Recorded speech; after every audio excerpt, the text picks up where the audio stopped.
I hope Strange New Worlds is Star Trek's last prequel. Star Trek has always been about the thrill of discovery, the moral complexities of exploration, and the infinite possibilities of the human, or Vulcan, spirit.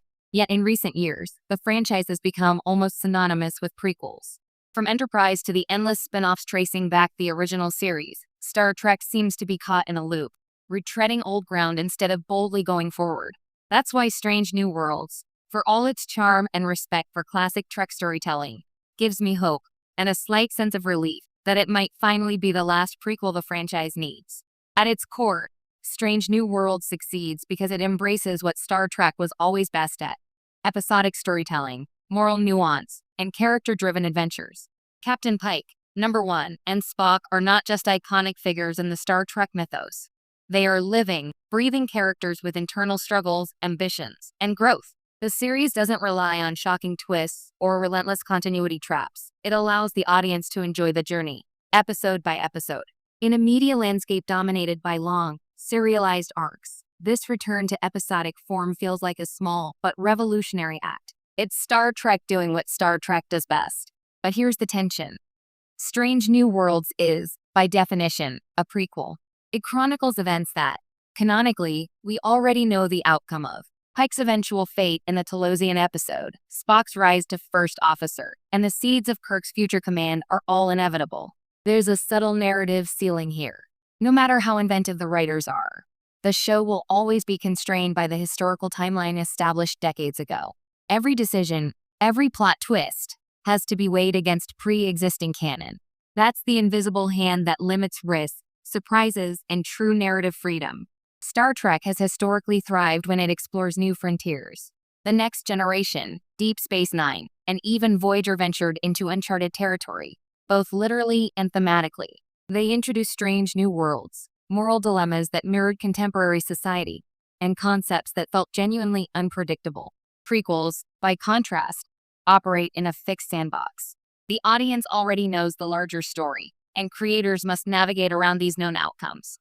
This can lead to a subtle, creeping conservatism in storytelling, a softening of stakes, and a reliance on nostalgia.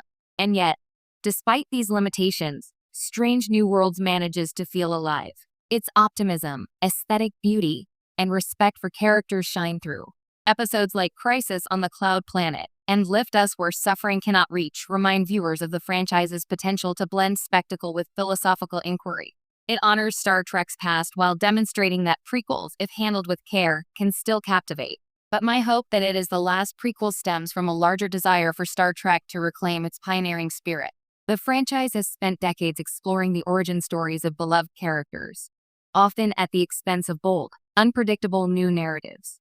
Picard, Discovery, and now Strange New Worlds revisit familiar territories, rehashing themes, ships, and personalities. Fans love nostalgia, and rightly so. But it is not a substitute for innovation. The real frontier of Star Trek lies in uncharted characters, civilizations, and moral dilemmas we haven't yet imagined. The galaxy is infinite, but prequels, by design, are bounded. Consider the possibilities if Star Trek fully embraced the unknown. A new flagship series set centuries after the 32nd century, exploring civilizations that have risen and fallen long after our familiar heroes are gone, could redefine what it means to boldly go. A story set on the fringes of Federation space, where Starfleet is no longer the unshakable moral compass, could challenge viewers in ways prequels never could. The potential for political intrigue, philosophical exploration, and unexpected human, or alien, behavior is limitless. Star Trek does not need more echoes of the past. It needs new horizons. That said, Strange New Worlds serves as the perfect farewell to prequels done right. It reminds us why we fell in love with Star Trek. The thrill of exploration, the hope for a better future, and the courage to ask hard questions. If this truly is the last prequel, it ends the lineage on a high note, graceful, optimistic, and narratively satisfying. It bridges the classic and the modern without undermining either, offering a template for future shows. Honor the past, but don't be chained by it. Ultimately, I hope Strange New Worlds is Star Trek's last prequel, not because I dislike revisiting familiar characters, but because I crave the unknown. The franchise has spent decades looking backward, examining origins, and recontextualizing iconic moments.